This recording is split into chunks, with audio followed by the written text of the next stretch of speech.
Kunja Bihari.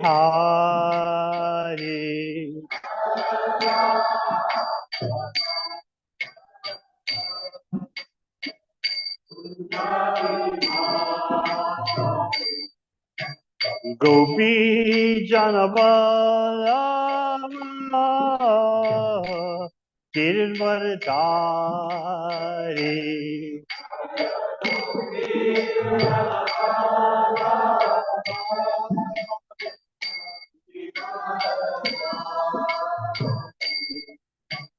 Gopi Janavallabha Girvaradari.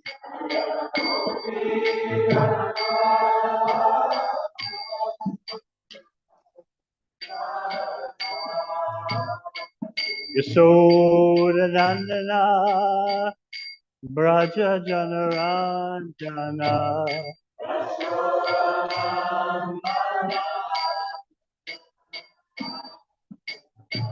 Yamuna Tira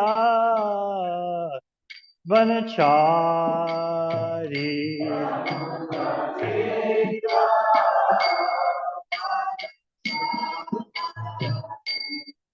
Jai Radha Madhava Kunja Bihari.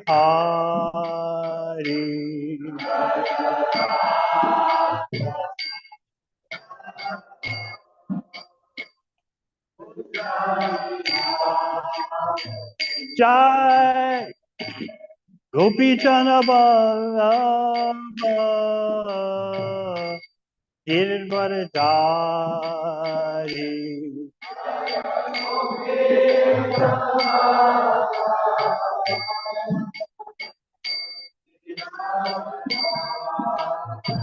Jai Gopi Janavallabha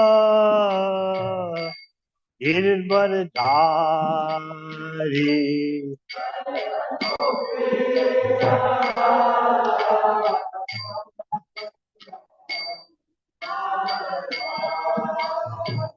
Yasodhanandana Braja Janaranjana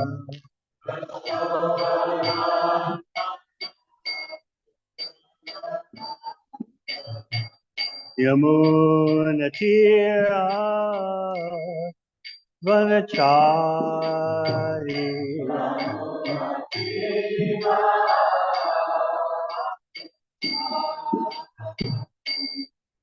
Jaya Radha Madhava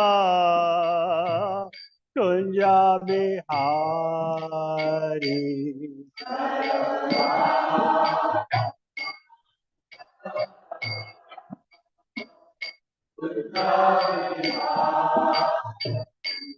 Hare Krishna, Hare Krishna, Krishna Krishna, Hare Hare, Hare Rama, Hare Rama, Rama Rama, Hare Hare.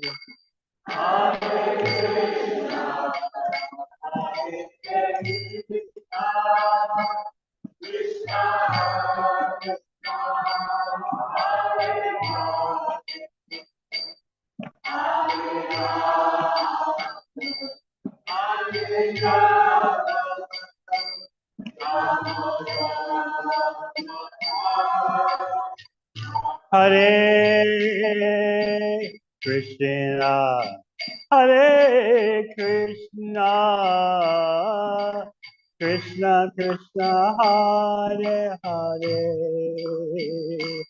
Hare Rama, Hare Rama, Rama Rama, Hare Hare.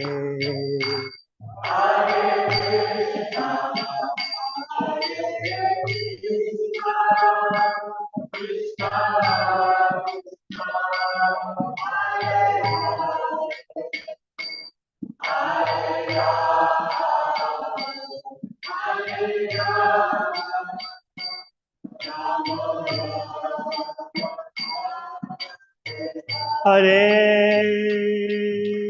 Krishna, Hare Krishna, Krishna Krishna, Hare Hare, Hare Rama, Hare Rama, Rama Rama, Hare Hare.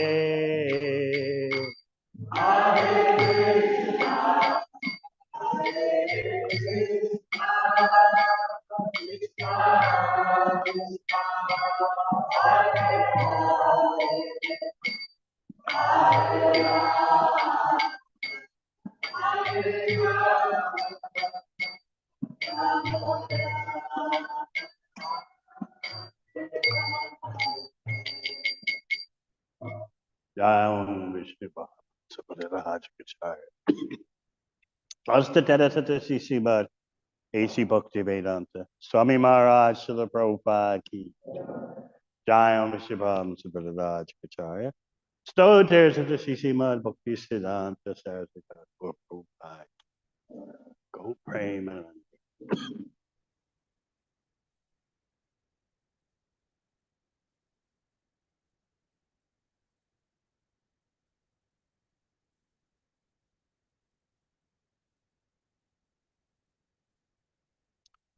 Om Namo Bhagavate Vasudevaya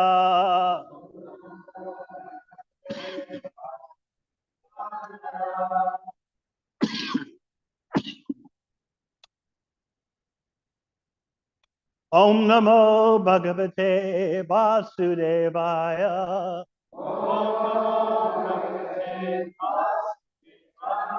Om Namo Bhagavate Vasudevaya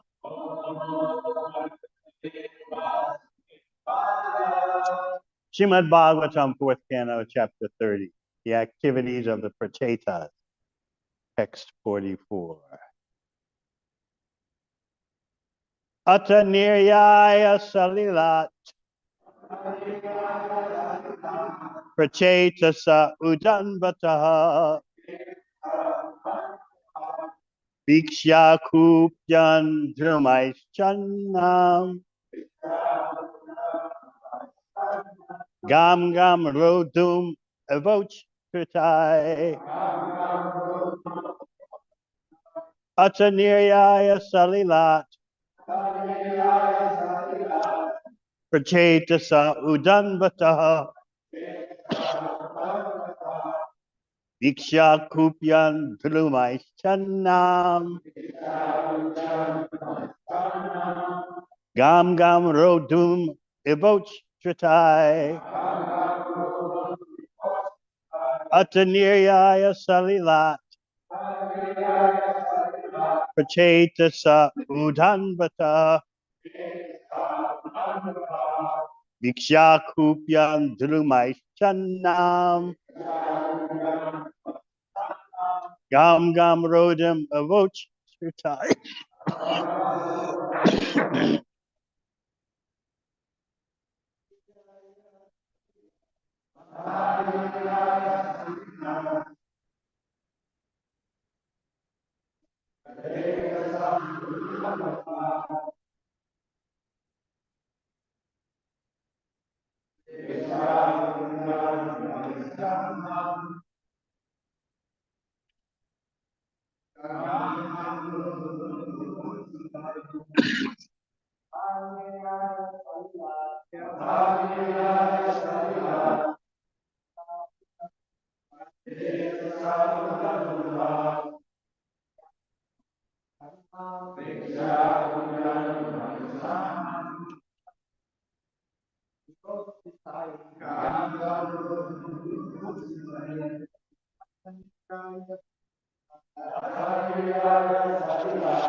Vaishnavi,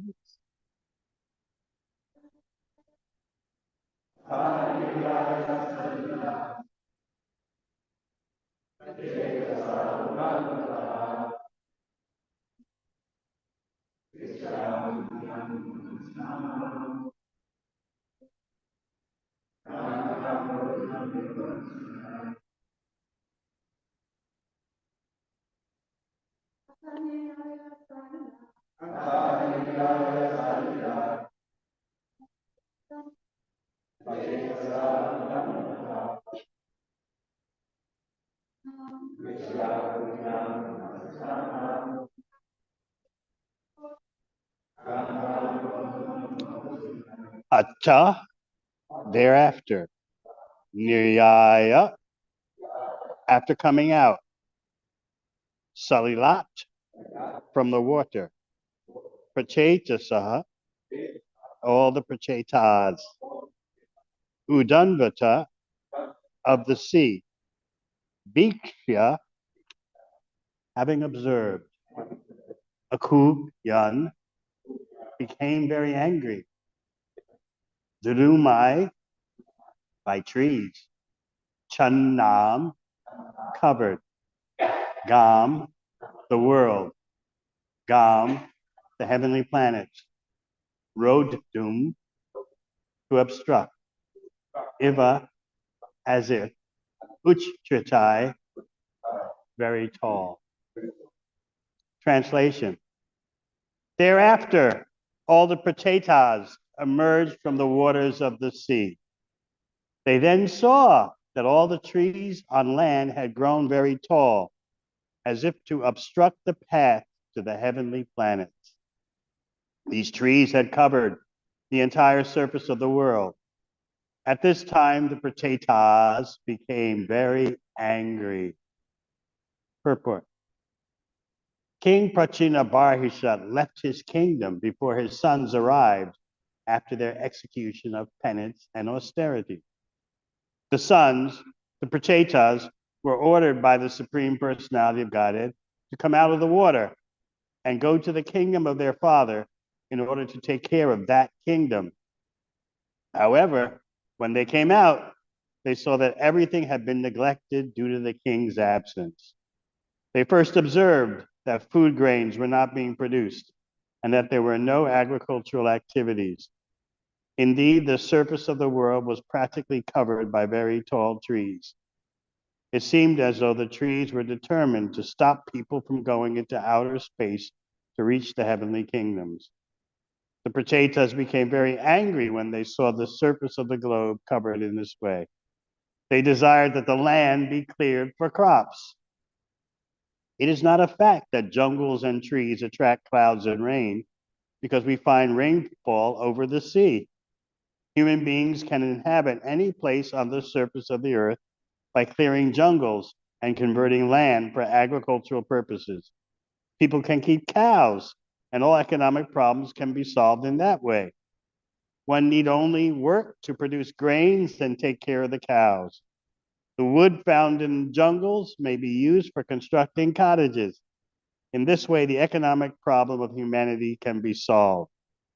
At the present moment, there are many vacant lands throughout the world, and if they are properly utilized, there'll be no scarcity of food. As far as rain is concerned, it is performance of yajna that attracts rain. As stated in Bhagavad Gita, Anat bhavanti bhutani, parjanyat anasambhavaha, yagyat bhavati parijanyo, yagya karma samudbhavaha. All living bodies subsist on food grains, which are produced from rains. Rains are produced by performance of yajna, sacrifice, and yajna is born of prescribed duties. By performing sacrifice, man will have sufficient rainfall and crops. Translation again. Thereafter, all the prachetas emerged from the waters of the sea. They then saw that all the trees on land had grown very tall, as if to obstruct the path to the heavenly planets. These trees had covered the entire surface of the world. At this time, the prachetas became very angry. Om Agyanatimirandasya Gyananjana Shalakaya Chakshurunmilitam Yena Tasmai Shri Gurave Namaha. Jai Shri Krishna Chaitanya Prabhu Nishananda Shri Advaita Gadadha Sivasadi Gaur Bhaktivinoda. Hare Krishna, Hare Krishna, Krishna Krishna, Hare Hare, Hare Rama, Hare Rama, Rama.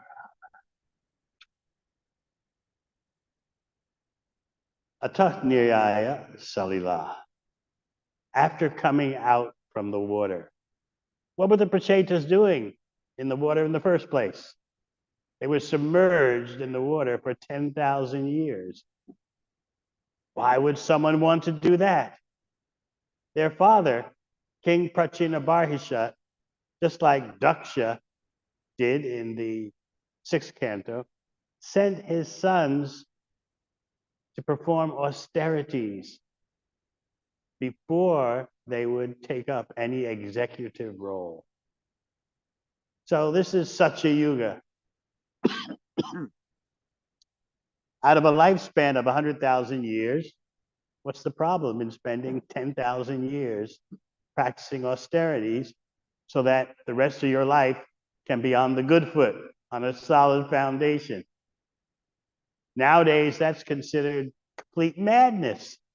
Don't sacrifice even a week for the ultimate good. The ultimate good is right now, how you feel right now, or next weekend at the most. That is the ultimate good. Why would you want to, let's say you did have a lifespan of 100,000 years. Use every moment to get it while you can, to enjoy. Why should you spend 10,000, 1/10 of your lifespan performing severe austerities and penances?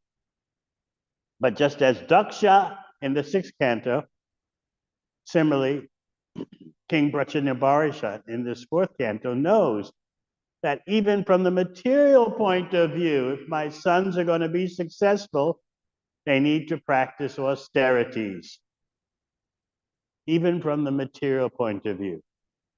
There's some remnant, very slight remnant of that understanding today, in that you're sent to school to prepare for the future. Your parents tell you, you don't go to school, primary school, intermediate school, secondary school, and then university. It's all for your future. But that's about it. And what's the future envisioned by your typical educational process? The future for making money. I once saw the mantra, the mission statement for the New Zealand Ministry of Education, and said the purpose of education is to foster economic development. Very nicely encapsulated, Kali Yuga essence. The purpose is economic development. So whatever makes the money, that's where the university goes. There used to be this idea in the first world educational system that to create ideal citizens, you needed an educated class that understood the humanities, that old-fashioned word, studying history, literature, this, that, the other, so you could be a well-rounded human being while making money and making politics. Now that idea is tossed out. Every minute of your educational process should be geared on things that bring in the money, occupations that bring in the money. Technology, most important. In this way, the technology of the spirit soul is totally unheard of. So King Prachinabarhisha sent his sons off to perform austerities. And in that way, he knew that when it's time for him to retire, he would have competent sons to take up the rule, take up the government. Now try telling that to a politician today, that you need to spend some time practicing austerities before we'll vote for your party. People would think you're mad. So what about these austerities? They were submerged in the ocean for 10,000 years. I say, that sounds really mythological. Mythological means because we can't do it, it must be a myth. This is yoga. Yoga has many different meanings, shades of meaning. One is connection to the Supreme. But also yoga refers in general to any kind of ability or prowess. Just like when you see a bird flying through the air. That's yoga power. You can't do it. But the bird, by flapping its wings, can fly. Or a fish can breathe underwater. You can't do it, but the fish can. So the prachetas have the yoga power of being able to stay underwater for 10,000 years. Just have to know the art, as Prabhupada would always say. Just have to know the art. And because people today don't know the art, they think, oh, this is mythology. What human beings could do this? First of all, what human beings could live for 100,000 years? Secondly, how could they spend 10,000 years submerged in the ocean? But this is all about skill. So while the prachetas were submerged in the ocean, they heard from Lord Shiva. And what they heard from Lord Shiva is called the Rudra Gita. There are different Gitas or songs in Srimad Bhagavatam. There's the Uddhava Gita, the part of the 11th canto, spoken between Uddhava and the Supreme Personality of Godhead. There's the Brahmara Gita, the song of the bumblebee, spoken by Srimati Radharani to the bumblebee. And there's also the Rudra Gita, the song sung by Lord Shiva. So the prachetas heard that. And they also received instruction from the Supreme Personality of Godhead himself. Having heard all that instruction, they emerged from the ocean after 10,000 years, because it was time for them to take up the reins of the government. You should notice that their father, King Prachinabarishad, had already left. He had retired. He had left home, left the palace. He had been lectured to by Narada Muni. So before the prachetas arrived back to the kingdom, their father had left. And therefore, in that gap, things were a bit out of hand.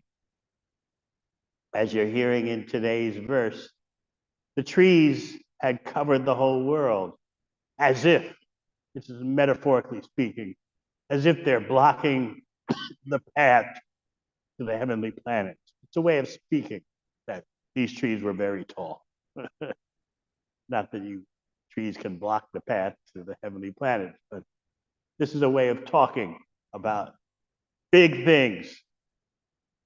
Just like Shukadeva Goswami, when describing the cowherd boys playing with Krishna, he said, Krita Punya Punja. How many pious activities did these cowherd boys perform in their previous life? How many pious activities did they do to attain this association with Krishna in friendship? Now, pious activities will not bring you that association in Krishna Lila.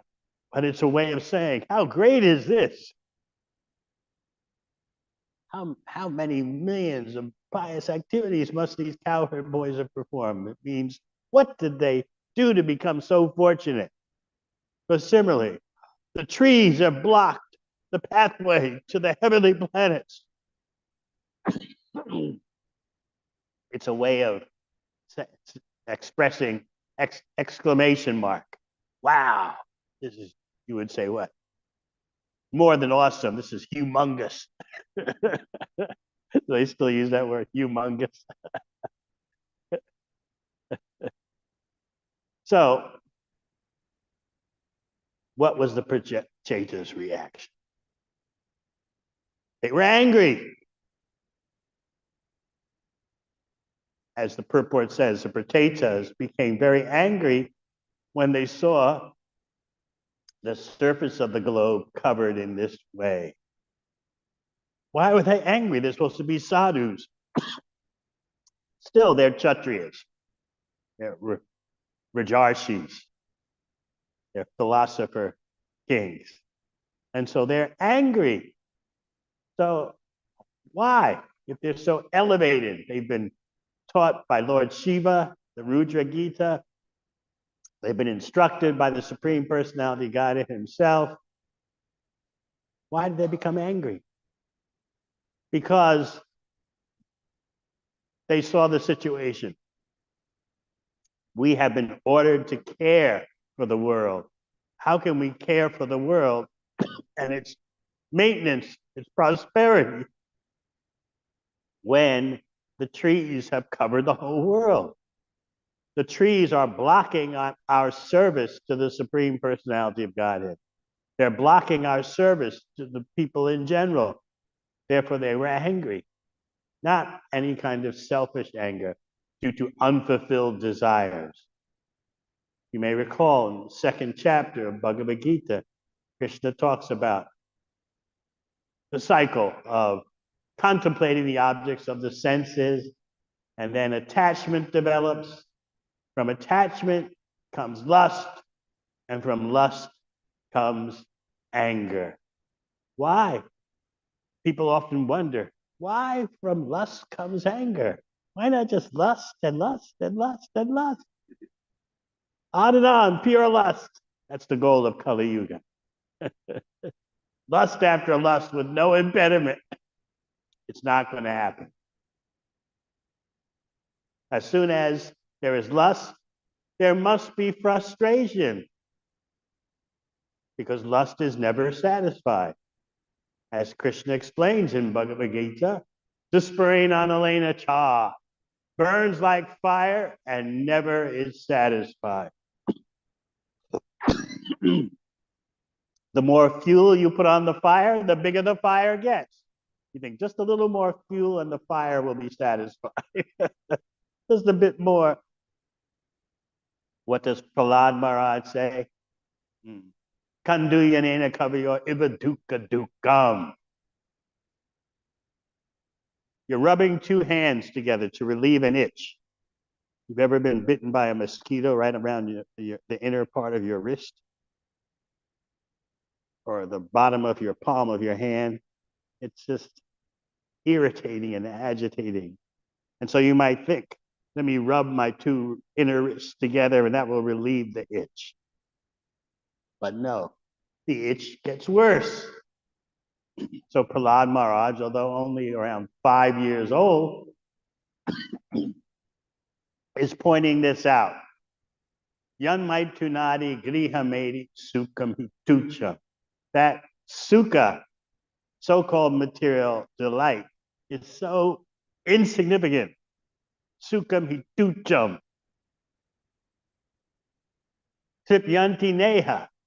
The fools are never satisfied by this scratching business. I remember working as a camp counselor for a summer, and the kids from the city would come to these camps, and there would always be a nature instructor take the kids on a nature walk. And so we went into the forest, and there were, with the kids and the nature instructor and the counselors, the camp counselors, and there were so many mosquitoes, and we were just swatting and scratching and swatting and scratching. And then we looked at the nature guide. He wasn't doing that. He wasn't swatting and scratching.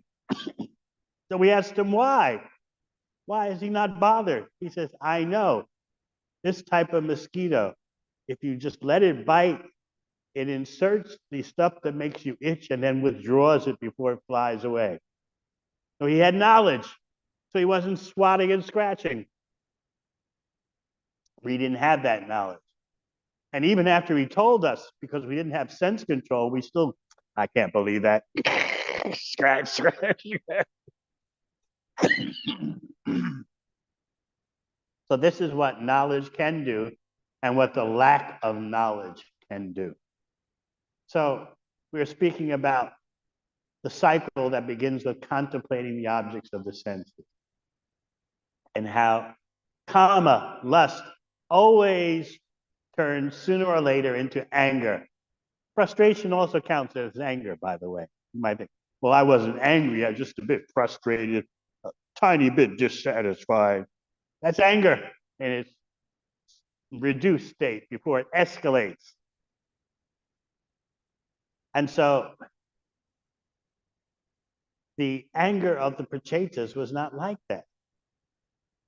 They were angry because their mission given to them by the Supreme Personality of Godhead was thwarted.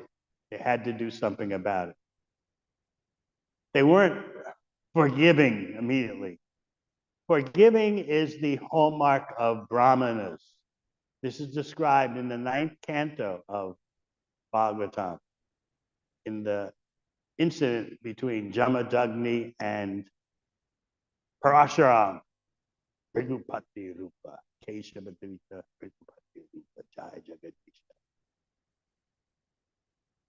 Jamadagni is explaining to Parashuram that forgiveness is the most important quality of a Brahmana. It makes when the Brahmana is luminous, radiating effulgence, that effulgence is actually due to his ability to forgive. And we read in the 9th canto, in this section, that Lord Brahma attained his post by his display of the quality of forgiveness. Normally you hear that the post of Brahma goes to the most pious person in the universe. The person who's performed the most punya, pious activities, good karma, flawlessly for 100 births. The Shastra says, Brahma, the post of Brahma, it's the name of a post, is attained by someone who has performed perfectly Varnashram Dharma for 100 births. We don't even know what it's like to perform Varnashram Dharma perfectly for 1 hour.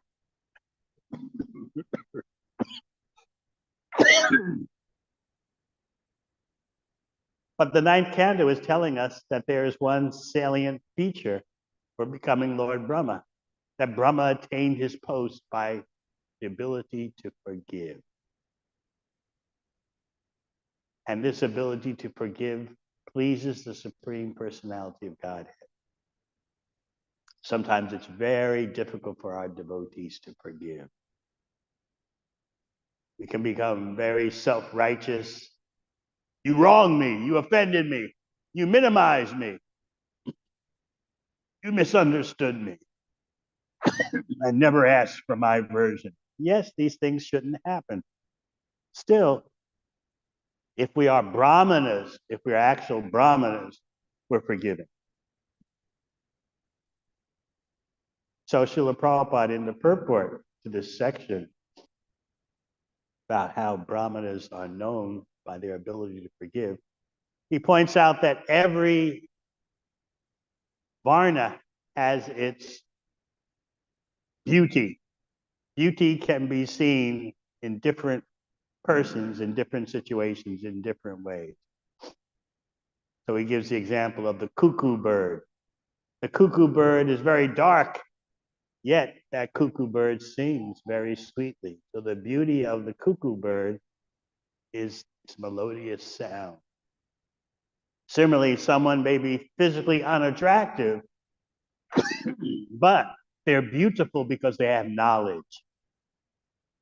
What else? Take the case as we're speaking of brahmanas. Brahmanas are beautiful by the quality of forgiveness. But what about Kshatriyas? These Prachetas are Kshatriyas.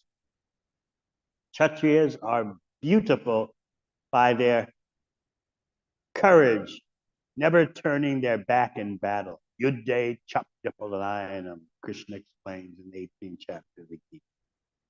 The Kshatriyas are beautiful when they display fearlessness, never turning away from a challenge. And Vaishyas are beautiful by their staging cultural performances and protecting cows. And finally, Shudras are beautiful by their serving the other Varnas. So how many beautiful Brahmanas do we have here?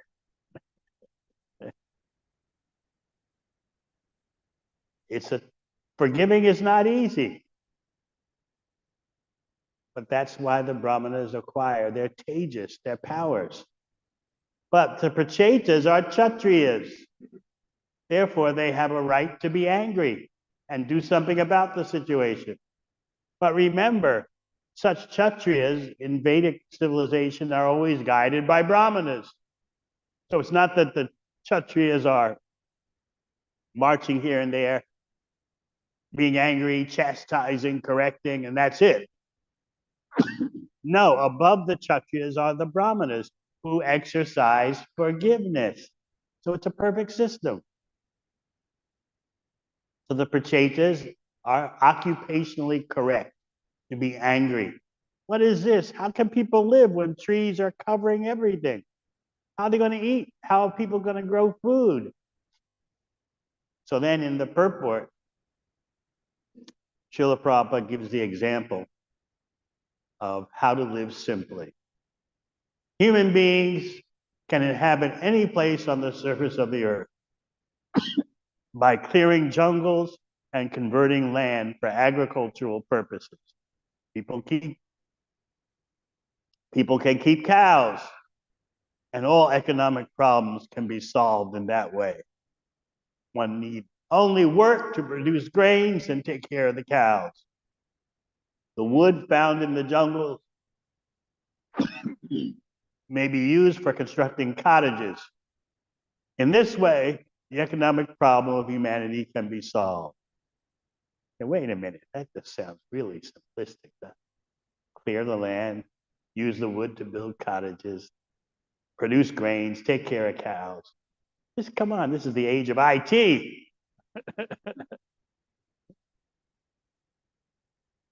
But you see, Prabhupada is pushing the Bhagavatam perspective, which is different from the perspective of life today as it's lived.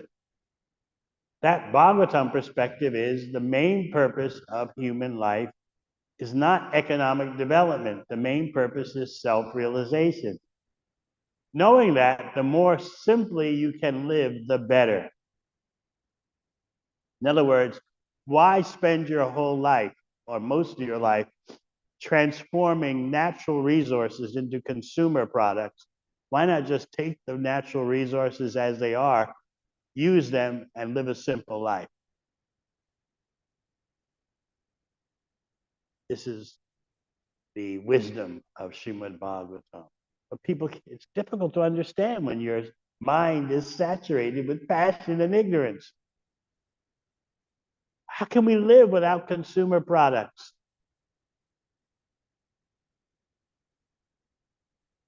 So what is the reality of the world today? The 9 nuclear powers in the world spend on an average almost $3,000 US dollars per second on nuclear weapons. 3,000 US dollars per second. Every time a second goes by, 1 and 3 and 4, 5. 5 seconds go by, $15,000 has been spent on nuclear weapons.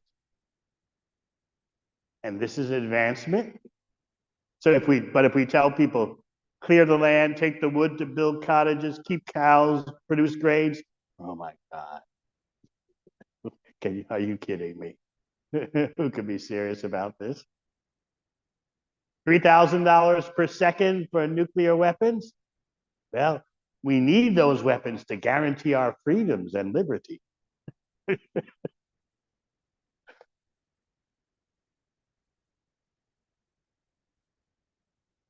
And you may note that the famous land of the free and home of the brave, the USA, spends more on nuclear weapons than all the other 8 nuclear powers combined.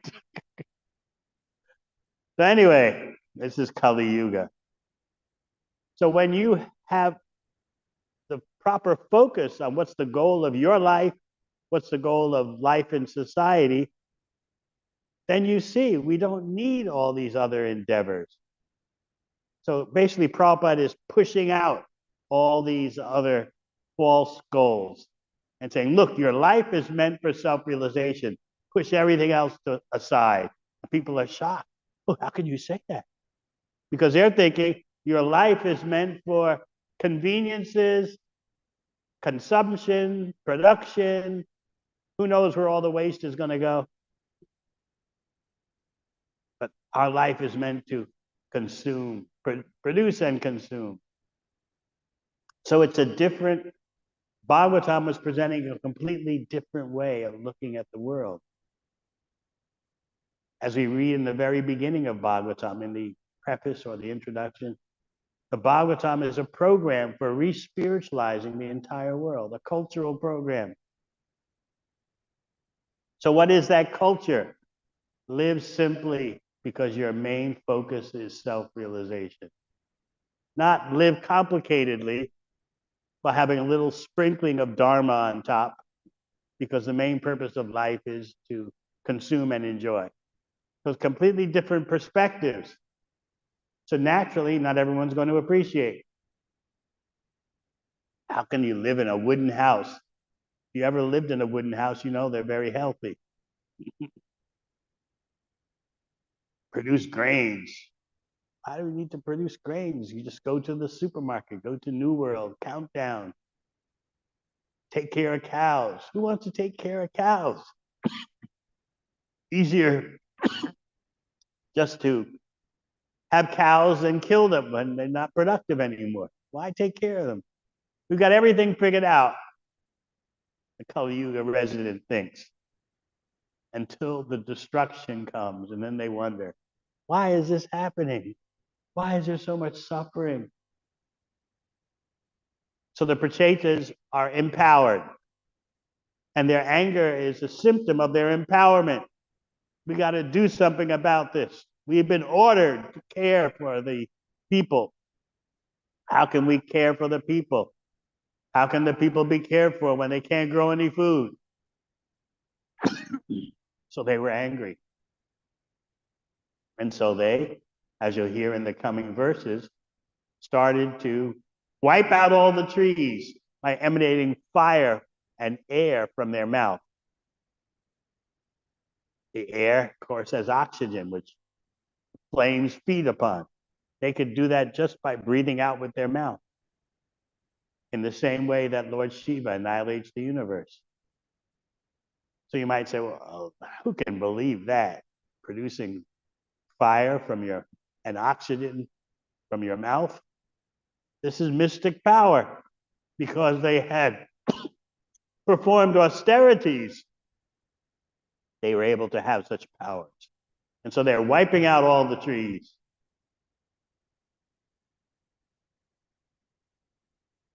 And then Lord Brahma comes and calms them down. All right, enough is enough.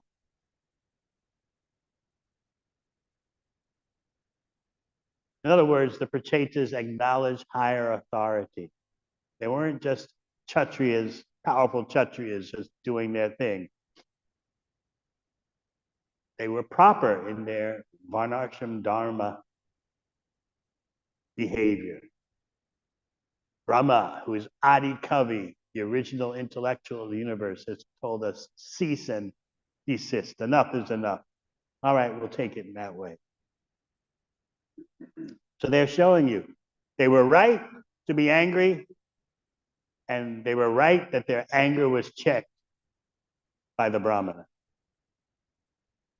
So let us remember this beauty of the Brahmanas, forgiveness. Sounds easy, doesn't it? We've all been in situations in which we thought, I'll never forgive that person. Never, never, never. Someone will say, never say never. No, I don't care. I'm never going to forgive that person. But that's the quality, the hallmark of a Brahmana. And remember, that's how Lord Brahma attained his post, by forgiveness. All right, any questions? Sorry for all the coughs. Yes.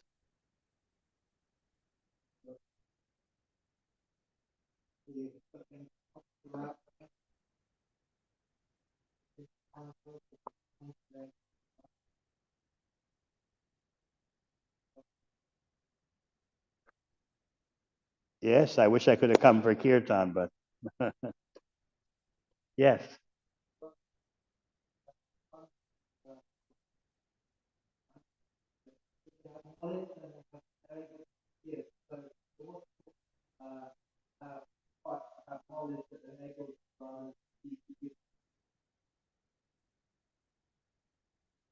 They understand how material nature works,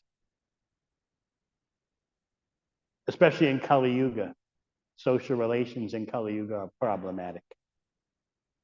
Always some misunderstanding. I'm sure in your illustrious devotional career, you've dealt with situations in which someone just sees what you've done completely differently. And, and they're totally sincere about it. And you're wondering, how, don't you see this and don't you see that? And how could you say like that and that? And the person has his or her own perspective.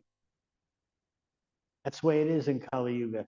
And so we have to expect that, how to tolerate different perspectives. How can someone see like that? Don't they see the other thing? And we've all been in situations like that, and we'll probably continue to be in situations like that. So understanding that a prime symptom of Kali Yuga is quarrel.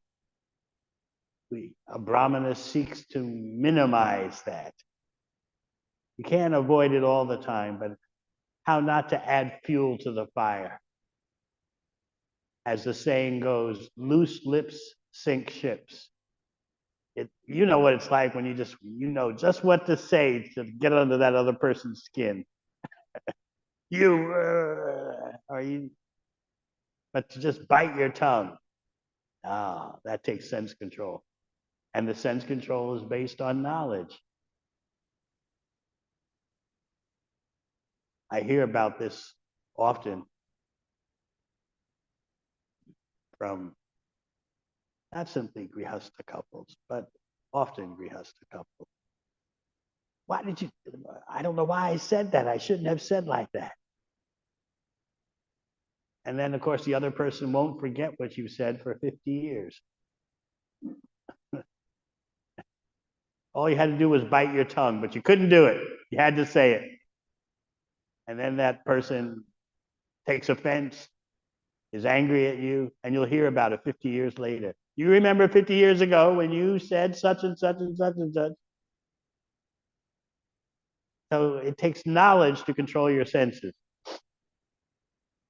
It takes knowledge to think, what's the best way to act in this situation for Krishna's pleasure? The more you know of Krishna, the more you take into account the Krishna factor. And as Krishna explains in Bhagavad Gita, the austerities of the tongue, anudvegam karam vakyam satyam priyahitam chayat swajaya bhyasanam chaiva vanmayam tapa uchate. The tapasya of the tongue is not to speak words that agitate, to speak words that are beneficial, to speak words that are in line with Vedic knowledge.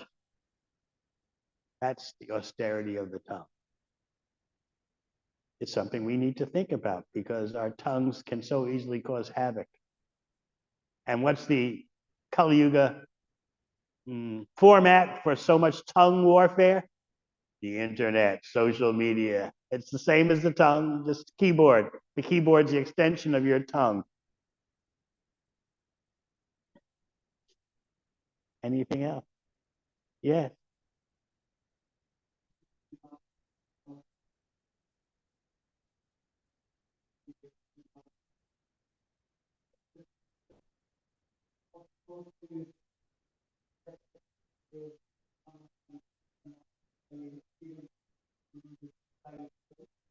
Prabhupada always asks for that. We're still trying to figure out how to do it. How to balance being a Vaishnav with acting in a certain varna. We've been very ashram focused, trying to get together a real brahmacharya ashram, a real grihastha ashram, a real sannyas ashram. It's taken quite some decades just to do that. We are, when I say we, I'm talking about the society of devotees as a whole. We are developing educational processes, Bhakti Shastri, Bhakti Vaibhav.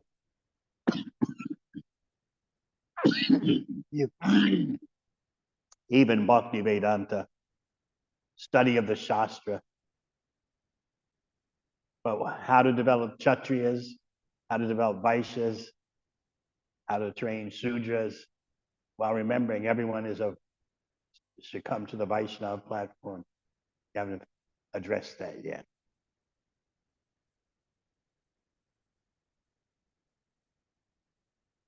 So someone could ask you like selling real estate. So it's a Vaishya activity. So you should be staging cultural productions and caring for cows. So where are your cows? Where are the cultural productions? Big kirtan festivals, city preaching, that much you're doing, taking care of city preaching. So yes, all right. You have the beauty of a Vaishya.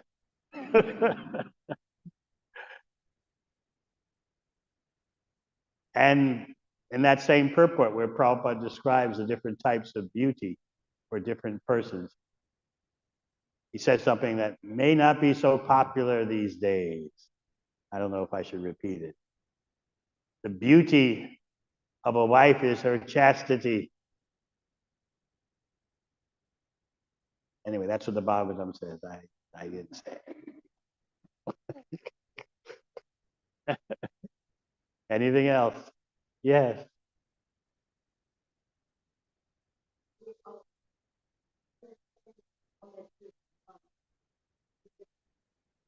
No. Not everyone has that Brahmana psychophysical nature or desire to have that nature. But of course, as devotees, as Vaishnavas, Trinadapi Sunichena, Tuaraba Sahishnuna, we want to be followers of Chaitanya Mahaprabhu, which is beyond Varnas. Then lower than a straw on the street, more tolerant than a tree. And tolerant than a tree means forgiveness. So there are two things, keep in mind. There's Varnashram Dharma and then there's Vaishnava. Actually, Vaishnava is not part of the Varnashram Dharma system, but for the sake of others, to show the example, the Vaishnava adopts a particular Varna.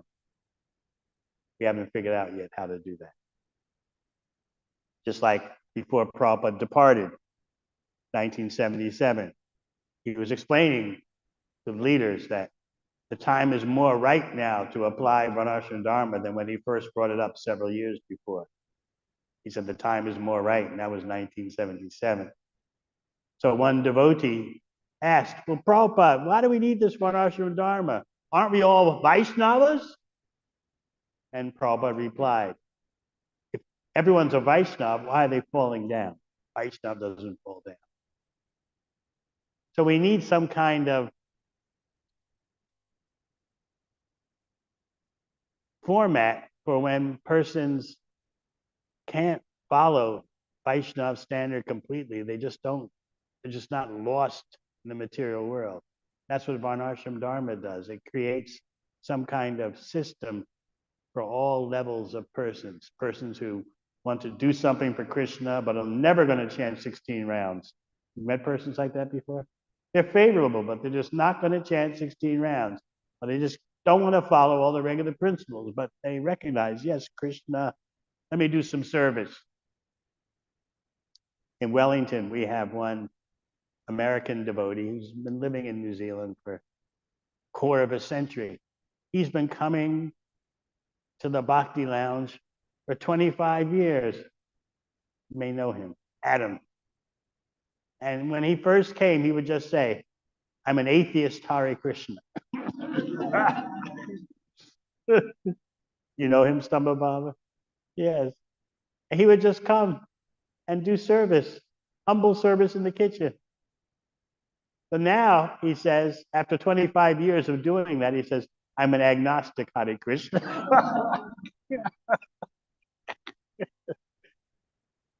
But he loves to serve in the kitchen and he loves prasadam. There are going to be people like that.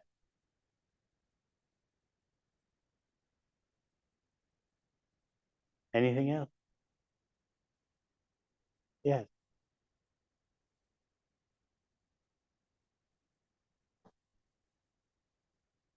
A Brahmana is not necessarily a Vaishnava.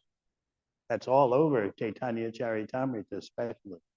What's the use, the Shastra says, in being a Brahmana if you're not a devotee of Krishna? Someone born in a family of dog eaters. Aho Bhattasapacho Gariyan. How glorious is someone born in the family of a dog eater who becomes a Vaishnava? And how useless is someone born in a Brahmana family, calling himself a Brahmana, but has no bhakti? What's the use? Don't you remember reading that in Chaitanya Charitamrita?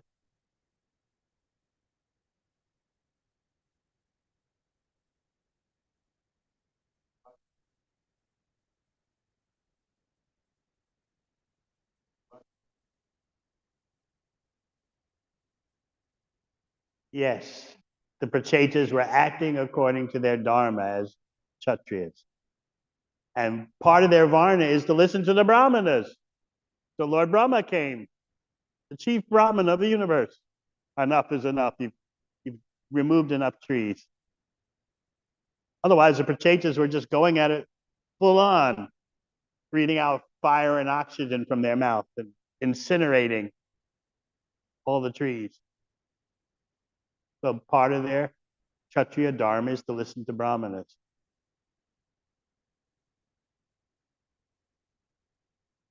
And because they're so excellent in being Kshatriyas, Narada Muni is going to come and give them instruction. The same Narada Muni who instructed their father, Prachina Barhisha.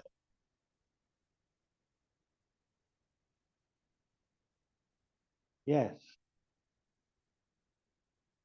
Hare Krishna Shaimala Devi, nice to see you.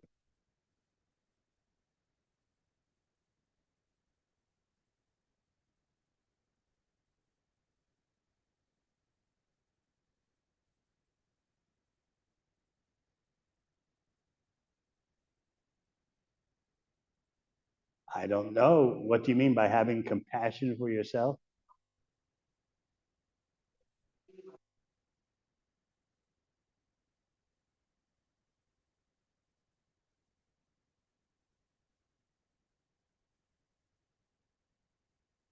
Compassion is necessary for every advanced being, but not everyone wants to be advanced. And how to show compassion is always a question. Just like you may present a book, Bhagavad Gita, to someone. And, well, why are you imposing upon me? You're just trying to show them Bhagavad Gita, and they take it, well, who are you to push this on me? So someone would think you're not being compassionate. You should just let the person rot in material existence. Why are you trying to interfere with their destiny, their life?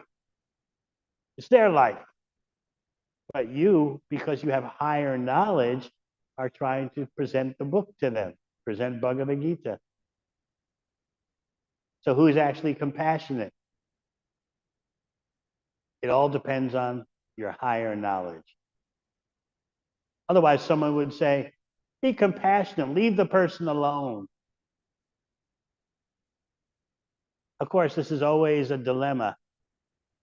When to say something to someone when you see that they're not doing properly in devotional service, or they haven't come to devotional service, but they could. When do you say something and when do you not? Because it's endless thought. Well, should I say something now? Should I say something later? Should I say something at all? Should I just forget it? It's a tough one. It requires a lot of prayer to Sri Sri Gaur Nitai. And it may look like, at first, you've made the wrong choice. I remember once in one city in Russia, St. Petersburg, I was in charge of that yatra for a while. And there's one lady devotee, had been a devotee since she was 16. And now in her family life, you know, the child, the husband, kind of she let her japa fall to the side. And now she's, at that time, she was in her early 40s. So I knew her spiritual master very well. And I thought, let me try to help this devotee. I knew her husband very, very well. And he was telling me all the time, oh, what am I going to do? She hasn't chanted Hare Krishna for 20 years, you know, and she wants to do this, she wants to do that. She's got this material ambition, that material ambition. I just want to have a happy Krishna conscious home. Would you say something to her, Maharaj?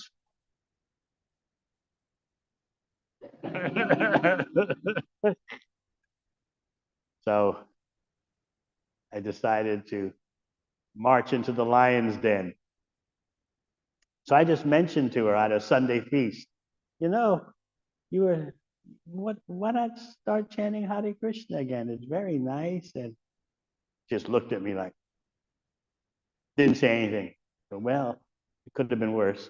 But then I heard from her husband that she went on a rage for 3 days. Who is he to tell me that? Who does he think he is? The husband came to see me 3 days later, shaking like, Maharaj, what did you say to her? She's really exploded. I said, all I said to her was, wouldn't it be nice to chant Hare Krishna again? 1 month later, when I landed at the airport in St. Petersburg, Russia, coming from somewhere, I think coming from Helsinki, Finland, and she was at the airport. I said, uh-oh. Maharaj, you saved me. I'm chanting Hare Krishna now. Thank you so much. Okay.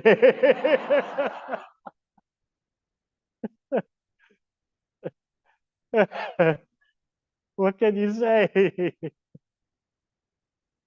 And to this day, every time she sees me, from that point on that I mentioned it to her and she exploded, and then somehow or other she started chanting again. And ever since, whenever I see her, she's totally in awe and reverence. And of course, her spiritual master, my godbrother, is very grateful. So you just don't know sometimes. Anything else? Yes.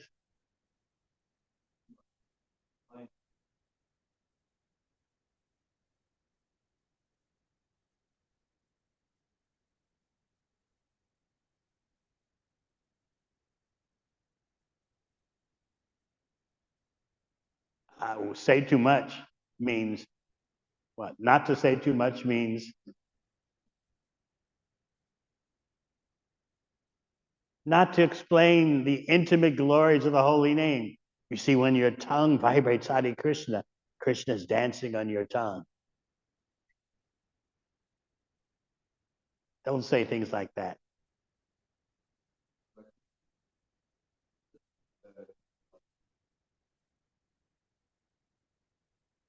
Like what?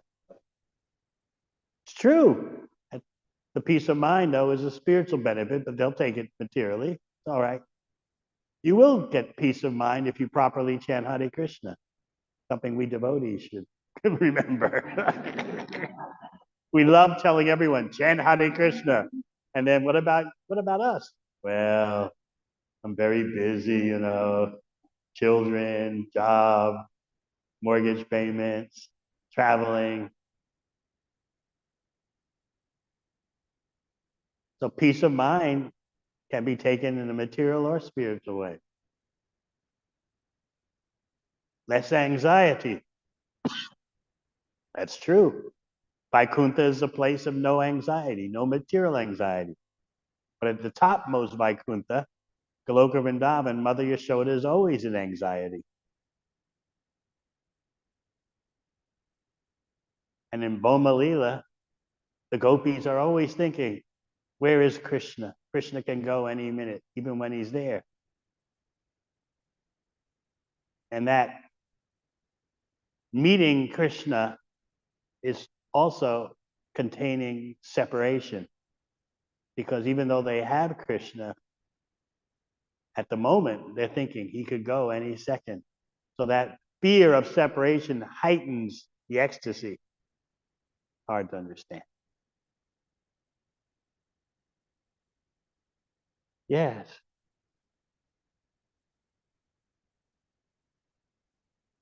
How do what? How do we fully invest our heart in our service? What have you ever invested your heart into? Eating. Well, you must have some secret for remaining slim. Whereas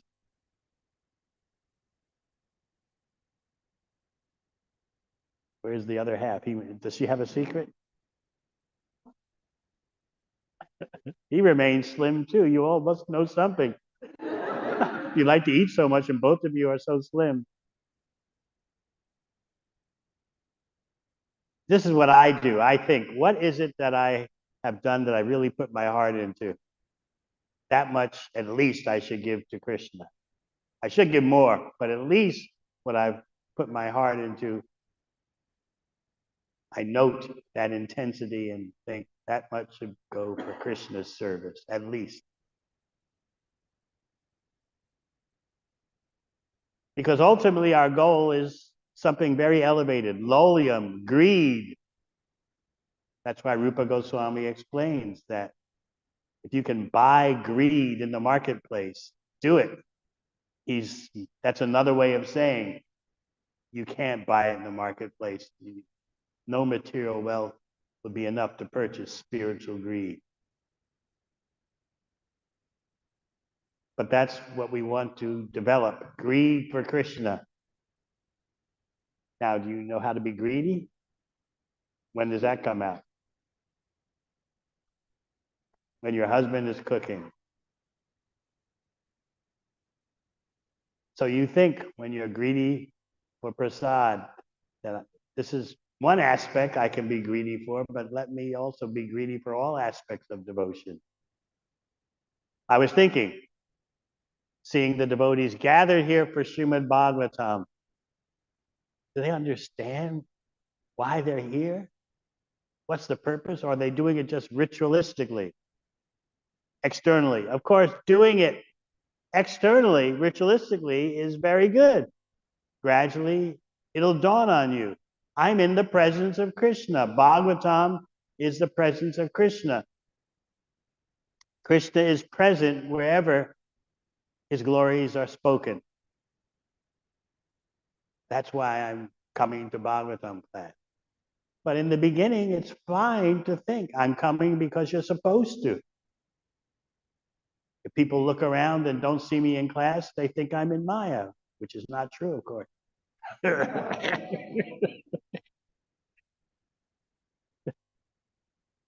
So let me get myself to Bhagavatam class. That's sadhana bhakti. That's correct at that level.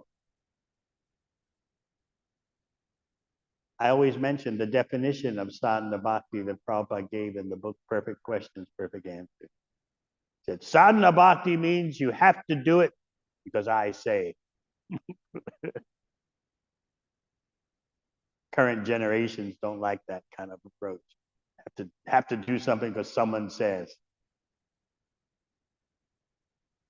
But a higher level is that you're spontaneously attracted to hear about Krishna. Bhagavatam class is where Krishna's glories will be spoken. Bhagavatam is the literary incarnation of the Lord. Satam prasangan mamavirya sambado. When devotees gather, the talks about Krishna become extremely powerful and tasty.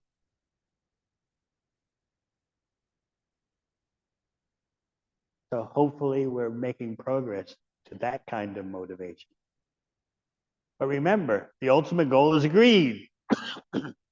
Just like Rupa Goswami says about chanting. I don't have enough tongues. I don't have enough ears. I wish I had millions of tongues, millions of ears. That's the real level of bhakti.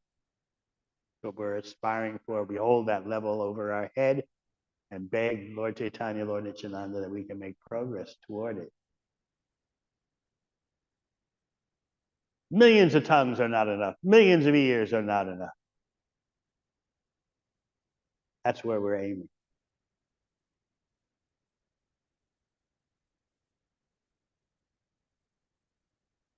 All right. Thank you very much. Hare Krishna. Sorry for all the coughs.